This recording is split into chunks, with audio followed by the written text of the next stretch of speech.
नमस्कार, आप सभी का हार्दिक अभिनंदन है। केमिस्ट्री एजू हब डीएलसी के संग आज हम हाइड्रोकार्बन पार्ट 04 में remaining general methods of preparation of alkanes को विस्तार से समझेंगे।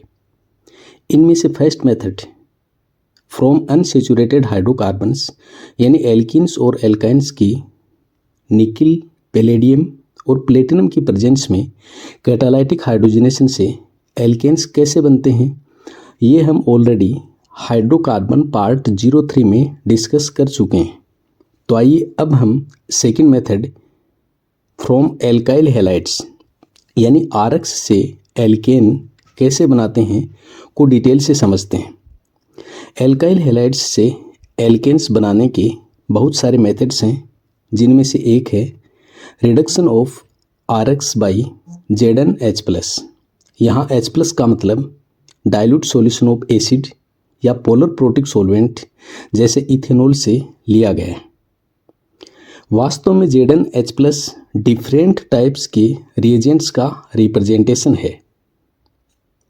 जब एक एल्काइल हैलाइड Zn+HCl या Zn+ एसिटिक एसिड या Zn+ डाइल्यूट NaOH या zinc copper couple in ethanol या एल्यूमिनियम अम्लगम इन एथेनॉल या सोडियम अम्लगम इन एथेनॉल से रिड्यूस्ड होता है, then we get corresponding alkanes.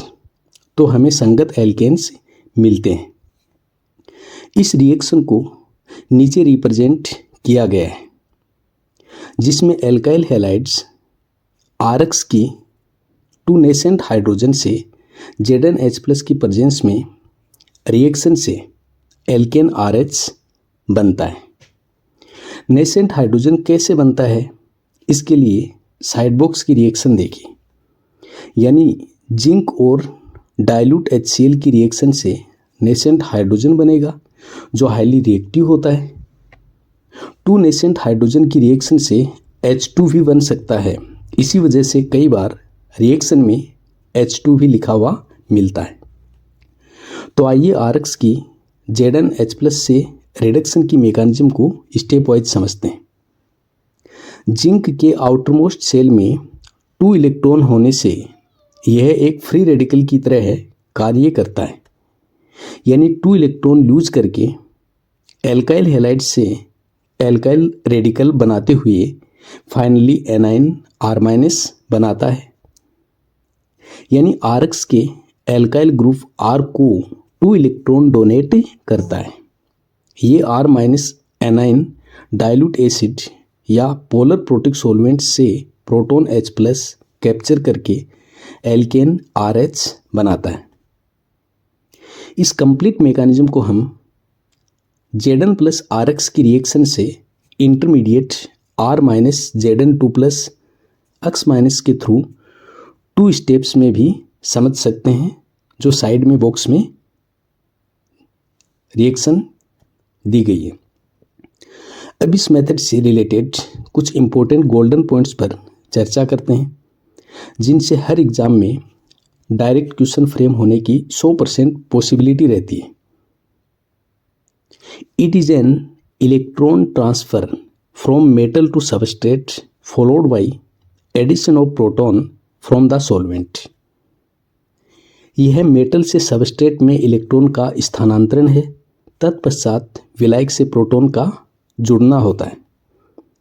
Earlier it was considered that reduction is carried out by nascent hydrogen. पहले यह माना जाता था कि अपचयन नेसेंट हाइड्रोजन द्वारा किया जाता है। Halogen atom of alkyl halide is replaced by hydrogen to obtain an alkane. Alkyl halide के हैलोजन परमाणु को हाइड्रोजन से प्रतिस्थापित करने पर एल्केन प्राप्त होता है। Alkyl halides except alkyl fluorides on reduction with ZnH+ gives alkane. यानी एल्काइल हैलाइड्स एल्काइल फ्लोराइड्स के अलावा ZnH+ के साथ अपचयन करने पर एल्केन से देते हैं। एल्काइल फ्लोराइड का ZnH+ से रिडक्शन नहीं होता। इसका रीजन क्या है? CF bond strong due to effective overlapping of 2p2p orbitals. यानी CF बॉन्ड 2p ऑर्बिटल्स के प्रभावी अतिव्यापन के कारण स्ट्रोंग होता है। Reactivity order of alkyl halides की बात करें तो Ri सबसे ज़्यादा रिएक्टिव है, then RBr, then RCl and then RF, यानी RF सबसे कम रिएक्टिव है। That means RF not reduced, Ri most reactive. Alkyl halides can also be reduced to alkane by H2, palladium, nickel और platinum, यानी alkyl halides को H2, palladium, nickel, platinum के द्वारा भी एल्केन में अपचयित किया जा सकता है। नेक्स्ट मेथड है reduction of RX by lithium aluminium hydride, sodium borohydride, tributyl tin hydride and triphenyl tin hydride, जिसे TPH भी बोल सकते हैं। यहाँ lithium aluminium hydride and sodium borohydride दोनों ही अच्छे रिड्यूसिंग एजेंट होते हैं, लेकिन एल्काइल हैलाइड के साथ ये पार्शियलिटी करते हैं, यानी अलग अलग मैकेनिज्म से रिएक्शन करते हैं। तो आइए इस पार्शियलिटी को समझने के लिए इन दोनों में स्लाइटली बेसिक डिफरेंस देखते हैं। LiAlH4 यानी लिथियम एल्यूमिनियम हाइड्राइड से Li प्लस एंड AlH4 बनता है, और NaBH4 यानी सोडियम बोरोहाइड्राइड से Na plus and BH4 minus बनता है। AlH4 में AlH बॉन्ड मोर पोलर होता है due to less electronegativity of aluminium. इसी कारण lithium aluminium hydride highly reactive, अत्यधिक क्रियाशील होता है, यानी lithium aluminium hydride universal reducing agent होता है, जबकि BH4 माइनस में BH बॉन्ड लेस पोलर होता है। इसी कारण sodium borohydride lithium aluminium hydride के कंपैरिजन में लेस रिएक्टिव यानी कम क्रियाशील होता है। हाईली रिएक्टिव होने की वजह से lithium aluminium hydride is unstable in polar protic solvent, so used in ether, जबकि sodium borohydride is stable in protic solvent, so used in ethanol. Due to high reactivity lithium aluminium hydride protic solvent में भी RX के साथ SN2 को favour करता है, जबकि sodium borohydride SN1 को फेवर करता है। यानी ये दोनों RX के साथ अलग अलग मैकेनिज्म से रिएक्शन करते हैं, पार्शियलिटी करते हैं।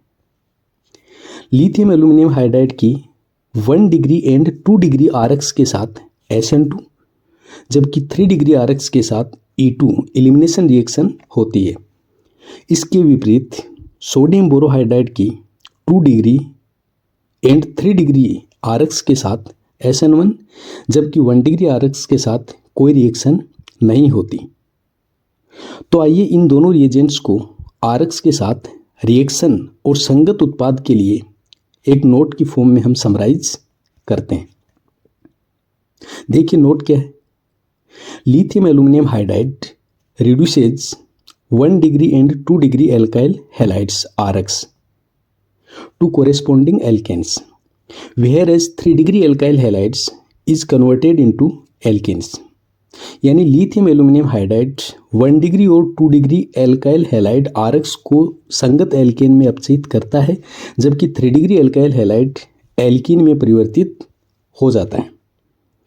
2 degree and 3 degree alkyl halides RX can also be conveniently reduced to corresponding alkanes using sodium borohydride, but 1 degree alkyl halides are passive with this reagent।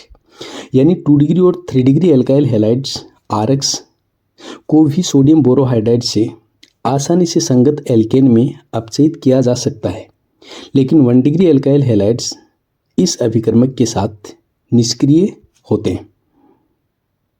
यानी लिथियम एल्यूमिनियम हाइड्राइड से 3 degree RX को alkene RH में परिवर्तित नहीं किया जा सकता, और सोडियम बोरोहाइड्राइड से 1 डिग्री RX को एल्केन RH में परिवर्तित नहीं किया जा सकता। तो तो हमें ज़रूरत है ऐसे रिएजेंट की जो सभी प्रकार के alkyl halides RX 1 degree, 2 degree या 3 डिग्री को एल्केन RH में परिवर्तित कर सके। ऐसे दो रिएजेंट है अपने पास, tributyl tin hydride and triphenyl tin hydride. If tributyl tin hydride and triphenyl tin hydride is used as reducing agent, then all types of alkyl halides are reduced to corresponding alkanes. यदि tributyl tin hydride and triphenyl tin hydride को as a reducing agent काम में लेते हैं तो सभी प्रकार के alkyl halides RX 1 degree, 2 degree और 3 डिग्री संगत एल्केन RH में परिवर्तित हो जाते हैं। Tributyl tin hydride and triphenyl tin hydride ALBN azo बिस आइसोब्यूटायरोनाइट्राइल की प्रेजेंस में रेडिकल मैकेनिज्म से सभी प्रकार के 1 डिग्री, 2 डिग्री और 3 डिग्री RX को संगत एल्केन RH में रिड्यूस कर देते हैं। यहाँ ALBN एक रेडिकल इनिशिएटर होता है। नेक्स्ट मेथड है by Wurtz reaction. A solution of alkyl halide in dry ether on heating gives alkane. यानी वुड्स रिएक्शन में शुष्क ईथर की प्रेजेंस में एल्किल हैलाइड के विलेन को सोडियम के साथ गर्म करने पर एल्केन प्राप्त होता है। एक ही एल्काइल हैलाइड RX के 2 मोल से डबल कार्बन का इवन नंबर कार्बन युक्त एल्केन RR बनता है, जबकि 2 different alkyl halide RX and R' से 3 टाइप के एल्केन्स का mixer RR, R' and R बनता है। साथ में थोड़ी मात्रा में एल्किन भी बनती है।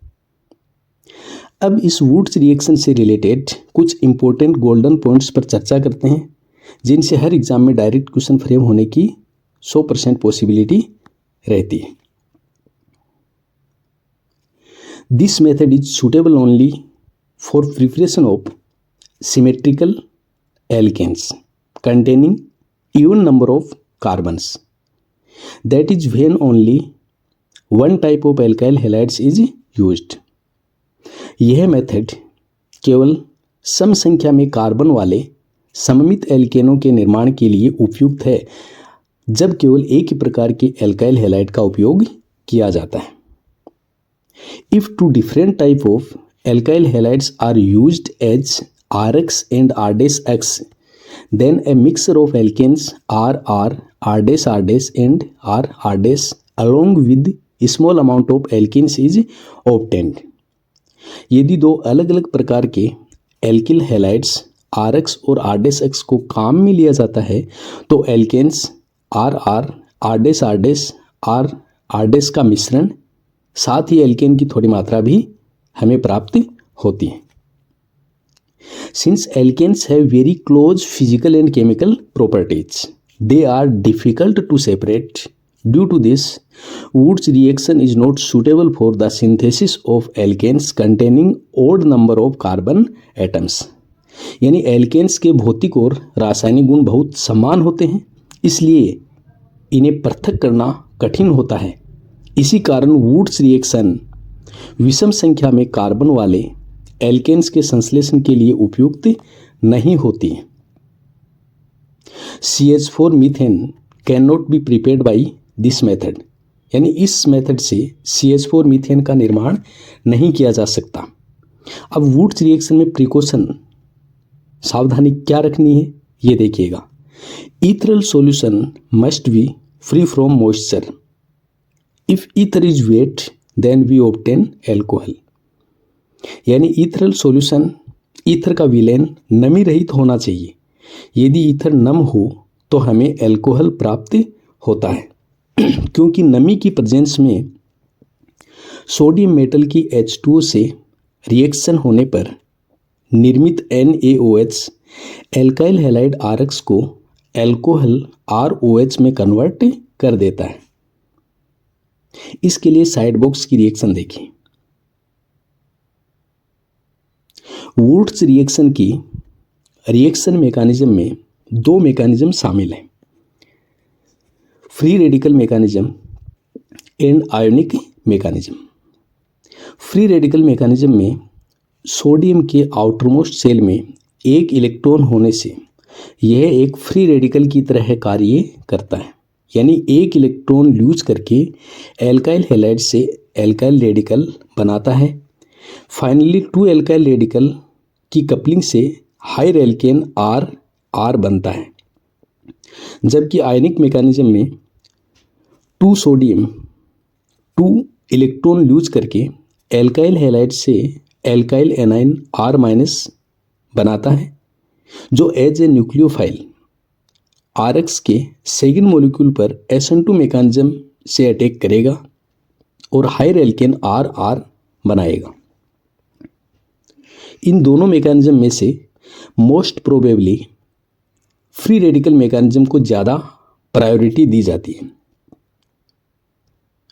रेडिकल कपलिंग रिएक्शन और SN2 reaction crowded alkyl halide के फेवर में नहीं होती, इसलिए alkyl halide RX should be 1 degree and 2 degree.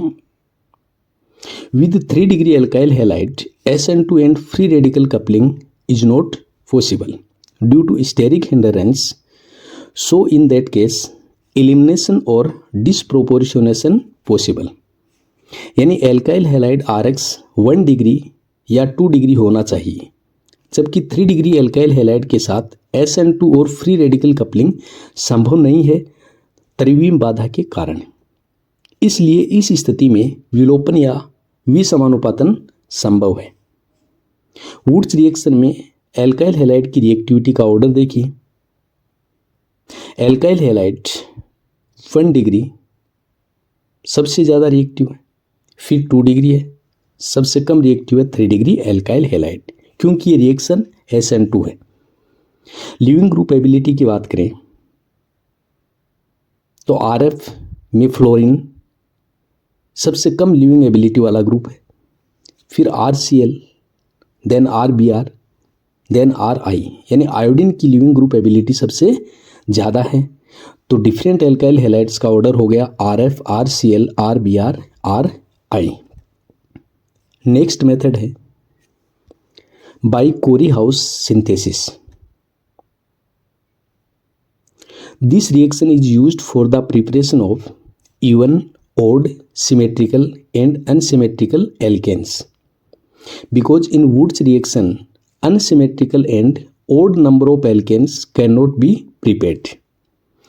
इस रिएक्शन का उपयोग सम, विषम, सममित और असममित सभी प्रकार के एल्केन्स के निर्माण के लिए किया जाता है, क्योंकि वुड्स अभिक्रिया में असममित और विषम कार्बन संख्या युक्त एल्केन्स का निर्माण नहीं किया जा सकता, यानी ये वुड्स रिएक्शन का अल्टरनेट हो सकता है।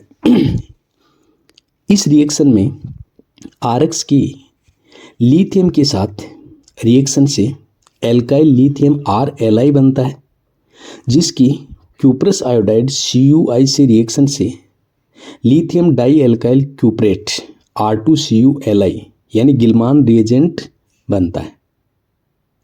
गिलमान रिएजेंट दिए गए एल्काइल हैलाइड R' अक्ष से रिएक्ट करके हायर एल्केन R बनाता है। तो आइए इसकी रिएक्शन मैकेनिज्म को स्टेप वाइज समझते हैं। इसकी रिएक्शन मैकेनिज्म से यह पता चलता है कि गिलमान रिएजेंट का alkyl group R 1 degree, 2 degree या 3 डिग्री हो सकता है,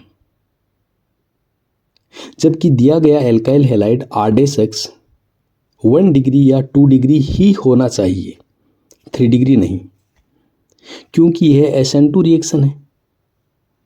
इसलिए 1 degree alkyl halide 2 degree alkyl halide से मोर रिएक्टिव होता है। अब इस रिएक्शन से रिलेटेड एक इम्पोर्टेंट नोट देखिएगा।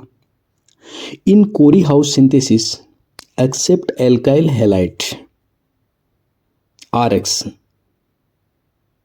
यानी along alkyl halide RX 1 degree और 2 degree. Vinyl halide CH2 double bond CHX and aryl halide PHX can also be used. यानी कोरी हाउस संश्लेषण में एल्काइल हैलाइड RX 1 डिग्री और 2 डिग्री के साथ साथ vinylic halide CH2 double bond CHX और aryl halide PHX का भी उपयोग किया जा सकता है। एल्काइल हैलाइड के sp3 कार्बन पर SN2 रिएक्शन से इन्वर्जन, जबकि विनाइलिक हैलाइड और एराइल हैलाइड के sp2 कार्बन पर फ्री रेडिकल रिएक्शन से रिटेंशन होगा। यानी sp2 कार्बन पर हैलोजन अक्स जिस साइड में होगा उसी साइड में गिलमान रिएजेंट से ग्रुप R लगेगा। एल्काइल हैलाइड से हायर एल्केन, विनाइल हैलाइड से रिटेंशन के साथ एल्कीन, एराइल हैलाइड से एरोमेटिक हाइड्रोकार्बन बना सकते हैं। गिलमान reagent is soft nucleophile, so it cannot react with NO2, CN and C double bond O group. यानी ये एक सॉफ्ट न्यूक्लियोफाइल होता है, इस वजह से ये कुछ ग्रुप जैसे NO2, CN और C डबल बॉन्ड O से रिएक्ट नहीं कर सकता, क्योंकि ये हार्ड ग्रुप होते हैं। गिलमान रिएजेंट एक सॉफ्ट न्यूक्लियोफाइल है, इसलिए यह NO2, CN, CO के साथ अभिक्रिया नहीं कर सकता। नेक्स्ट मेथड है बाय ग्रिग्नार्ड रिएजेंट। यानी higher alkane R obtained when Grignard reagent react with alkyl halides. यानी ग्रिग्नार्ड रिएजेंट की एल्काइल हैलाइड के साथ रिएक्शन करवाते हैं तो हायर एल्केन प्राप्त होते हैं। यहाँ ग्रिग्नार्ड रिएजेंट एक न्यूक्लियोफाइल के रूप में कार्य करता है और ये रिएक्शन होती है आपकी SN2 रिएक्शन। नेक्स्ट मेथड है बाय फ्रैंकलैंड रिएक्शन या रिएजेंट। ये ग्रिग्नार्ड रिएजेंट का अल्टरनेट है एक तरीके से। When an alkyl halide is heated with zinc powder then higher alkane is formed. जब किसी एल्काइल हैलाइड को जिंक पाउडर के साथ गर्म किया जाता है तो हायर एल्केन बनते हैं। वुड्स रिएक्शन में सोडियम मेटल के साथ गर्म कर रहे थे अपन, और यहाँ जिंक पाउडर के साथ गर्म कर रहे हैं। इस रिएक्शन को हम दो तरह से समझ सकते हैं। एक तो वुड्स रिएक्शन की तरह है, 2 मोल एल्काइल हैलाइड की ड्राई ईथर की प्रेजेंस में जिंक के साथ रिएक्शन से हायर एल्केन का निर्माण। दूसरा एल्काइल हैलाइड की जिंक के साथ रिएक्शन से फ्रैंकलैंड रिएजेंट R2ZNX का निर्माण। तत्पश्चात फ्रैंकलैंड रिएजेंट की एल्काइल हैलाइड के साथ SN2 रिएक्शन से हायर एल्केन का निर्माण। नेक्स्ट मेथड है reduction by red phosphorus plus HI। Alkyl halide reduced into alkane by HI in the presence of red phosphorus। यानी रेड फॉस्फोरस की presence में HI के द्वारा एल्काइल हैलाइड्स को एल्केन में अपचयित किया जाता है। Reactivity order of alkyl halides की बात करें तो RI सबसे ज़्यादा रिएक्टिव है, देन RBr, देन RCl। इसमें रेड फॉस्फोरस का क्या रोल है, एग्जाम पॉइंट ऑफ व्यू से बहुत इंपॉर्टेंट है। यहाँ red phosphorus neutralize iodine in form of PI3। Otherwise this iodine further reacts with alkane to form alkyl halide. यानी red phosphorus iodine I2 को PI3 phosphorus triiodide में neutralize करता है, अन्यथा यह आयोडीन एल्किन के साथ पुनः रिएक्शन करके एल्काइल आयोडाइड बनाता है। इसके लिए साइड बॉक्स की रिएक्शन देखिए, कैसे रेड फॉस्फोरस एक रिवर्सिबल रिएक्शन को फॉरवर्ड डायरेक्शन में प्रोसीड से करवाता है। नेक्स्ट मेथड है from Grignard reagent by active hydrogen, यानी by action of active hydrogen, यानी Grignard reagent react with compounds having active hydrogen to form alkane. Grignard reagent RMgX की active hydrogen वाले compounds जैसे H2O, ROH alcohol, PHOH phenol, NH3 ammonia, RNH2 1 degree amine, R2NH 2 degree amine, HC triple bond CR terminal alkynes के साथ acid base reaction से उतने ही carbon के संगत alkanes RH बनते हैं। This reaction is used to determine the number of active hydrogen atoms in the compound. This is known as Jeri-Vitinoff method. Jeri-Vitinoff method क्या है? एग्जाम पॉइंट ऑफ व्यू से very important. Next method है from alcohols, aldehydes, ketones, acids and acid derivative by reduction with red phosphorus plus HI, यानी alcohols, aldehyde, ketone, acid और acid derivative का reduction भी red phosphorus और HI से करने पर एल्केन बनते हैं। The reduction of either of the above compounds in the presence of red phosphorus plus HI gives corresponding alkanes, यानी इनमें से किसी भी एक यौगिक का रेड फॉस्फोरस प्लस HI की उपस्थिति में अपचयन करने पर संगत एल्केन प्राप्त होते हैं। रेड फॉस्फोरस प्लस HI एक स्ट्रॉन्ग रिड्यूसिंग एजेंट होता है। यह ऑलमोस्ट सभी फंक्शनल ग्रुप को एल्केन में कन्वर्ट कर देता है और एल्केन ऑर्गेनिक में सबसे सुधरे हुए लिस्ट रिएक्टिव कंपाउंड होते हैं और सुधारने का काम बाप करता है। इसलिए हम रेड फॉस्फोरस प्लस HI को अपनी तरफ से बाप रिएजेंट के रूप में याद रख सकते हैं, यानी रेड फॉस्फोरस प्लस HI बोले तो बाप रिएजेंट, यानी सभी फंक्शनल ग्रुप को, ऑलमोस्ट ऑल फंक्शनल ग्रुप को ये सुधार के एल्केन में कन्वर्ट करने का काम करता है।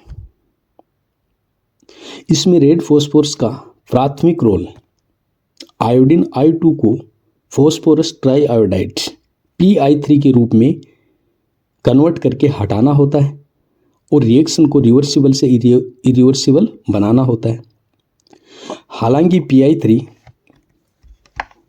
पुनः H2O से रिएक्ट करके HI को रीजनरेट करता है, लेकिन प्राथमिक रोल इसका I2 आयोडीन को PI3 के रूप में हटाना होता है। नेक्स्ट मेथड है from aldehydes and ketones by Clemmensen and Wolff Kishner reduction method, यानी एल्डिहाइड और कीटोन भी क्लीमेंसन और वोल्फ-किस्नर रिडक्शन मेथड से एल्केन में कन्वर्ट हो सकते हैं। क्लीमेंसन रिडक्शन में एल्डिहाइड RCHO और ketone RCOR zinc amalgam plus concentrate HCl की प्रेजेंस में संगत एल्केन में कन्वर्ट हो जाते हैं, जबकि वोल्फ-किस्नर रिडक्शन में एल्डिहाइड RCHO और ketones RCOR hydrazine NH2NH2 plus strong base KOH along with ethylene glycol की प्रेजेंस में संगत एल्केन्स में कन्वर्ट हो जाते हैं। यानी क्लीमेंसन और वोल्फ-किस्नर रिडक्शन मेथड में ओवरऑल CHO एंड CO यानी एल्डिहाइड और कीटोन ग्रुप का क्रमशः CH3 और CH2 में कन्वर्जन होता है। इनकी डिटेल्ड मैकेनिज्म और इम्पोर्टेंट पॉइंट्स कार्बोनिल कंपाउंड्स में डिस्कस करेंगे। नेक्स्ट मेथड है फ्रॉम कार्बोक्सिलिक एसिड, यानी कार्बोक्सिलिक एसिड से एल्केन बनाने के दो मेथड हैं, जिनमें से एक है by soda lime decarboxylation.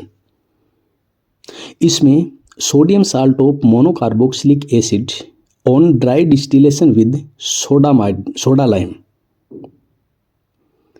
NaOH plus CO 3:1 gives alkane with one less carbon than parent acid। यानी मोनोकार्बोक्सिलिक अम्ल के सोडियम लवण का सोडा लाइम क्या है? NaOH प्लस NaOH का 3:1 में मिक्सर है। तो मोनोकार्बोक्सिलिक अम्ल के सोडियम लवण का सोडा लाइम के साथ शुष्क आसवन करने पर भी पेरेंट एसिड की तुलना में एक कम कार्बन वाला एल्केन प्राप्त होता है, जिसकी रिएक्शन नीचे दी गई है। इससे रिलेटेड कुछ इंपॉर्टेंट पॉइंट्स देखते हैं। The process of elimination of CO2 from carboxylic acid is called decarboxylation. यानी कार्बोक्सिलिक अम्ल से CO2 के निष्कासन की जो प्रक्रिया है, इसे ही हम डीकार्बोक्सिलेशन कहते हैं। और यहाँ ये सोडामाइड NaOH प्लस CaO की प्रेजेंस में होता है, तो इसे हम सोडा लाइम डीकार्बोक्सिलेशन बोल देंगे। This reaction can be used for descending A series. इस रिएक्शन को हम एक सीरीज को डिसेंडिंग करने के काम में लेते हैं। यानी इस अभिक्रिया का उपयोग पेरेंट एसिड से कम कार्बन के एल्केन्स के निर्माण के लिए किया जाता है। Decarboxylation of sodium formate gives H2 gas. यानी सोडियम फॉर्मेट के डीकार्बोक्सिलेशन से H2 गैस प्राप्त होती है, न कि एल्केन।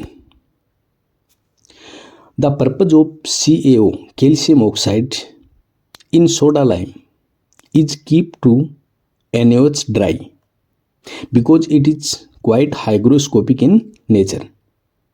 यानी सोडा लाइम में कैल्शियम ऑक्साइड CaO का क्या रोल है?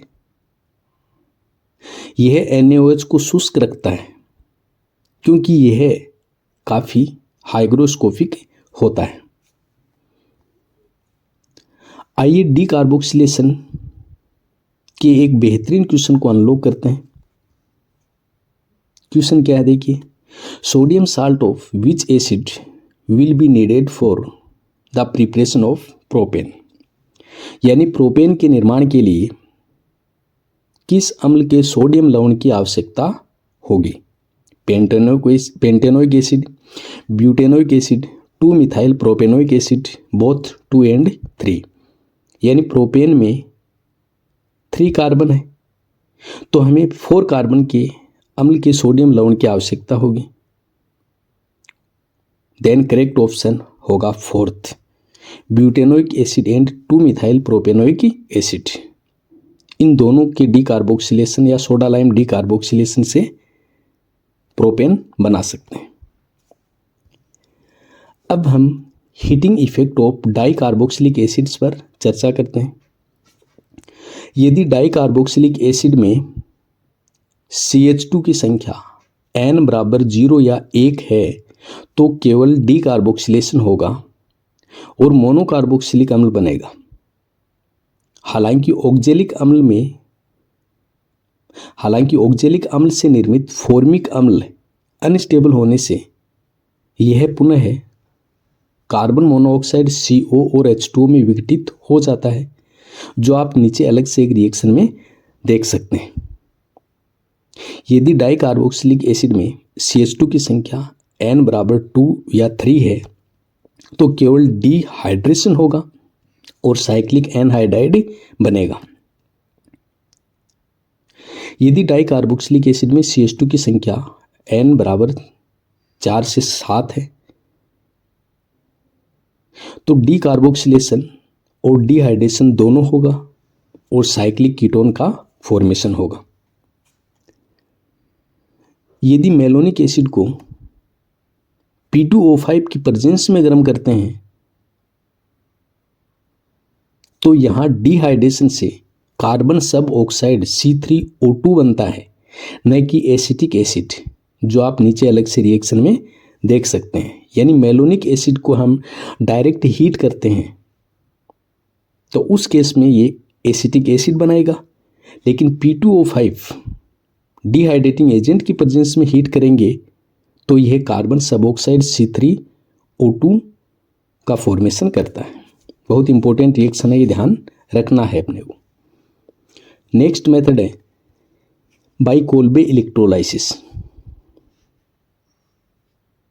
यानी higher alkanes are formed on electrolysis of concentrate aqueous solution of sodium और potassium salt of saturated monocarboxylic acid. संतृप्त मोनोकार्बोक्सिलिक अम्ल के सोडियम या पोटेशियम लवण के सांद्र जलीय विलयन के विद्युत अपघटन से हायर एल्केन बनते हैं और इस प्रोसेस को हम कोल्बे इलेक्ट्रोलाइसिस मेथड बोलते हैं। नीचे दी गई कोल्बे इलेक्ट्रोलाइसिस रिएक्शन में एनोड पर हायर एल्केन्स और CO2 जबकि कैथोड पर H2 गैस और NaOH निर्मित होता है। आइए इसकी रिएक्शन मैकेनिज्म देखते हैं। इसकी रिएक्शन मैकेनिज्म में आयोनिक और फ्री रेडिकल दोनों मैकेनिज्म शामिल है। पहले मोनोकार्बोक्सिलिक अम्ल का सोडियम या पोटेशियम लवण आयोनाइजेशन से कार्बोक्सिलेट आयन और सोडियम आयन में टूटेगा।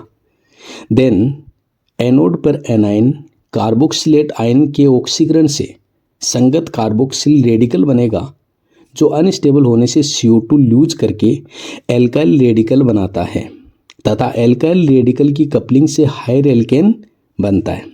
ये होता है एनोड पर, यानी एनाइन का ऑक्सीडेशन। कैथोड पर H2O का रिडक्शन होगा न कि Na+ का, क्योंकि H2O का रिडक्शन पोटेंशियल Na+ से ज़्यादा होता है तथा कैथोड पर H2 गैस और हाइड्रोक्साइड आयन OH- बनेगा। रिडक्शन पोटेंशियल वाला ये कंपैरिजन अपने को ध्यान रखना है। वैसे ये इलेक्ट्रोकेमिस्ट्री में डिटेल से देखा जाता है, डिटेल से पढ़ा जाता है। कैथोड पर जो Na+ और OH- प्रेजेंट होते हैं, इनके आपस में रिएक्शन से NaOH बनता है, यानी NaOH का फॉर्मेशन कैथोड पर होता है। The concentration of NaOH sodium hydroxide in the solution increased with time, so pH of the solution also increased। यानी समय के साथ विलेन में NaOH की सांद्रता बढ़ने से विलेन की pH भी बढ़ती है। ये हमें ध्यान रखना है कि कोल्बे इलेक्ट्रोलाइसिस प्रोसेस में सॉल्यूशन की pH बढ़ती है। क्यों? क्योंकि कैथोड पर NaOH का फॉर्मेशन होता है और NaOH के फॉर्मेशन से pOH बढ़ेगी। Electrolysis of an acid salt gives symmetrical alkane. However, in case of a mixture of carboxylic acid salts, all possible alkanes are formed। एक अम्ल के लवण के विद्युत अपघटन से सम्मित एल्केन प्राप्त होते हैं, जबकि कार्बोक्सिलिक अम्ल लवणों के मिश्रण से विद्युत अपघटन से सभी संभावित एल्केन बनते हैं। यानी एक ही एसिड का अपन सोडियम या पोटेशियम साल्ट लेते हैं तो सिमेट्रिकल एल्केन मिलते हैं हमें, लेकिन दो अलग अलग कार्बोक्सिलिक एसिड के सोडियम या पोटेशियम सॉल्ट अपन ले लेंगे तो इससे सभी संभावित एल्केन्स का फॉर्मेशन होगा, जिसमें सिमेट्रिकल भी बनेगा, अनसिमेट्रिकल भी बनेगा, इवन नंबर वाला भी बन सकता है और ओड नंबर कार्बन वाला एल्केन भी बन सकता है। कोल्बे इलेक्ट्रोलाइसिस प्रोसेस की अपन बात करें तो methane CH4 can not be prepared by this method. Woods reaction में भी मेथेन नहीं बना सकते थे अपन, और कोल्बे इलेक्ट्रोलाइसिस में भी मेथेन का फॉर्मेशन नहीं कर सकते, क्योंकि ये कपलिंग रिएक्शन है। कम से कम दो रेडिकल मिलेंगे, दो कार्बन मिलेंगे तो एटलीस्ट एथेन तो बन सकता है, लेकिन मेथेन का फॉर्मेशन नहीं हो सकता। Small amount of lower alkene and ester also form during electrolysis. यानी इलेक्ट्रोलाइसिस के दौरान, विद्युत अपघटन के दौरान निम्नतर एल्कीन और एस्टर की थोड़ी मात्रा भी बन सकती है। ऐसा क्यों होता है? एक एग्जाम्पल देखिए। During electrolysis of sodium propanoate ethane, ethene and ethyl propionate are also prepared as follow. यानी सोडियम प्रोपेनोएट के विद्युत अपघटन के दौरान एथेन, इथिन और इथाइल प्रोपियोनेट भी निम्नानुसार बनते हैं। यानी इथाइल रेडिकल जो एनोड पर बनता है, इस इथाइल रेडिकल के डिसप्रोपोर्शनेशन रेडॉक्स रिएक्शन से एथेन और इथिन बनते हैं तथा कार्बोक्सिल रेडिकल और इथाइल रेडिकल की म्यूचुअल कॉम्बिनेशन से प्रोपियोनेट का फॉर्मेशन भी होता है। यानी हायर एल्केन के साथ साथ यहाँ कुछ मात्रा में निम्नतर एल्केन, एल्कीन और एस्टर जैसे साइड प्रोडक्ट के बनने की संभावना भी रहती है। तो ये थी एल्केन के फॉर्मेशन की डिफरेंट मेथड्स, जिनको हमने डिटेल से थ्योरेटिकली और कहाँ कहाँ से क्वेश्चन बनते हैं, ये सारी चीज़ें हमने यहाँ डिटेल से डिस्कस कर ली है। नेक्स्ट पार्ट में हम इनसे रिलेटेड क्वेश्चन देखेंगे। Thank you for watching.